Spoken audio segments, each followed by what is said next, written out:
Welcome back to the final segment of today's program here on the Taiwan Outlook. I'm your host, Wu Ruiguo. Well, we'll continue our conversation with Mr. Scott Robinson, who is the director of the American Cultural Center here in Taipei. Scott, we understand that, before the taping started, I was going through your, CV. I understand that you are one-time actor and also a legal assistant, before becoming a diplomat. How did you develop the interest in terms of pursuing a possible career as an actor or as a legal assistant? And how did you discover that you actually wanted to become a diplomat representing the United States around the world? Well, I could probably talk for a long time about that. But, I think like a lot of Americans, yes. Like a lot of American college students, yes. I studied a liberal arts education. So I Terrific. studied, yes. Everything from psychology to history to theater, languages. I studied different languages. I was always interested in foreign policy, so I guess that always was a recurring theme in my studies. Okay. But one of my extracurricular pursuits in college was theater. It was something that I really liked, and I decided to stick with that for a while. Afterwards, I went to graduate school for that as well, in sort of an actor training program. Okay. And I came out of there, and I did pursue acting for several years. And that was mostly on Broadway? Mostly theater, not quite Broadway, but regional theater. Performed theater in different parts of the United States. Terrific. That I think was a good experience. Yes. I think that when indeed. Putting on a play or doing a film or anything, it's a very collaborative process. So you work with different types of people. Yeah. It's very exciting, and the downside is you move around a lot, and it's very hard to sort of sustain a career. You're always kind of moving from job to job. So I have a lot of respect for actors and all of my actor friends who are still sticking with it. Okay. But for me, I always wanted to do something a little bit different. Yes. So when I decided to make a career change, and I think because of our educational system, it's quite easy to change. Yes. I think frequently young people will start in one career and maybe go into something else. And a few years later. Because they have a broad-based education, they can do that. Mm-hmm. So I was really deciding between the Foreign Service and law school. Okay. And I took my LSAT, which is the exam to get into law school. Exactly. And I was working as a legal assistant, and right around the time I passed the Foreign Service exam. Oh, okay. And I made the decision, and I decided to do the Foreign Service. For me, having the chance to represent the United States overseas is tremendous. And it's something that just, on a daily basis, it feels good to get up and know that, your job is to represent your country. Yes. And on the sort of personal side as well, the chance to live in different places, meet a lot of interesting people, and is also part of the appeal. Yes. I have a family now, so having 2 kids and raising them overseas is going to be interesting. I think it's quite a just to different see how they develop. Yes. But it's a job I wouldn't really trade for anything. It's been very satisfying. Okay. How long have you been in the Foreign Service? About 7 years. Okay. And you've been to 3 different countries, and the most recent one, of course, here in Taiwan. Yeah. How would you think that your experiences, both working and living in different countries, help to shape your own life? Now you said that, you have a family now, and also congratulations on being, very recently a father again. And then how would you think that experience of raising a family, 2 kids, in a different culture, in a different country, different society, how would that shape your life a little differently?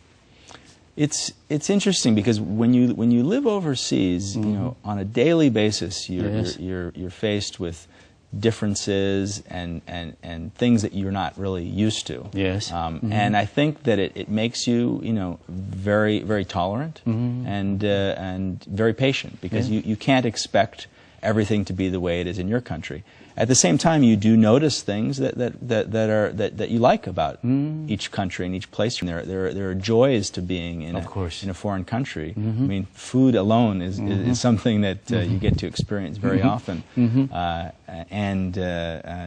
think on the other side, I think that being overseas offers you a very interesting opportunity to learn about your own country. Yes. You know, I heard a quote once that, you know, that a fish doesn't really understand water until the fish is out of water. You know, because if the fish is in water, the whole life comfortable. Yeah. doesn't even understand it. So I think leaving one's country really gives one a chance to reflect on one's country and what it is. So I feel like my understanding of the United States has maybe deepened since I've been outside of it. Yeah, and you're also getting different responses and feedbacks from different peoples around the world about the American, you know, culture, about, you know, the United States in general. And also the fact of the matter is that, you know, Scott, you've been in foreign service for 7 years now.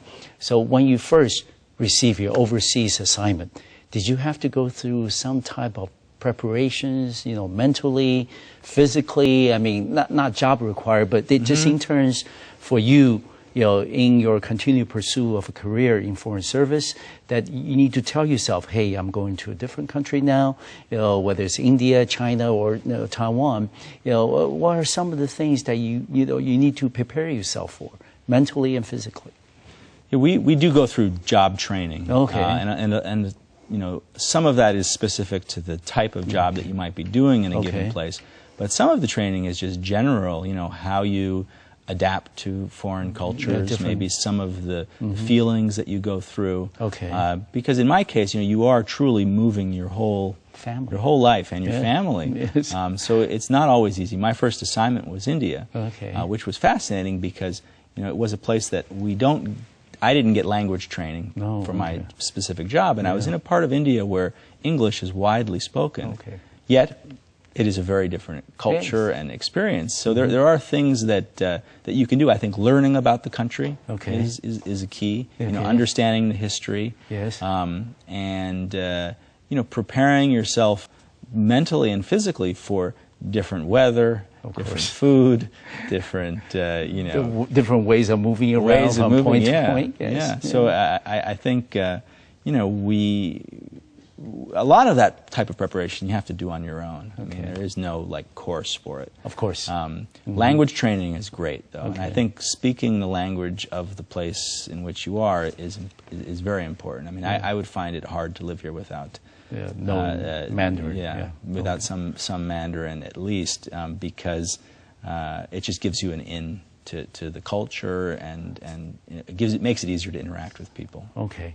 Maybe for some of the younger viewers who are watching our program today and listening to you, Scott, about experiences being overseas, working and living in a different country, what would be some of the recommendations that you would make to them as they are watching our program today, if they are thinking of pursuing something, whether it's in career or education, in an overseas country, in a different place? What would be some of the tips that you will give them, as they prepare for overseas trip or extended stay?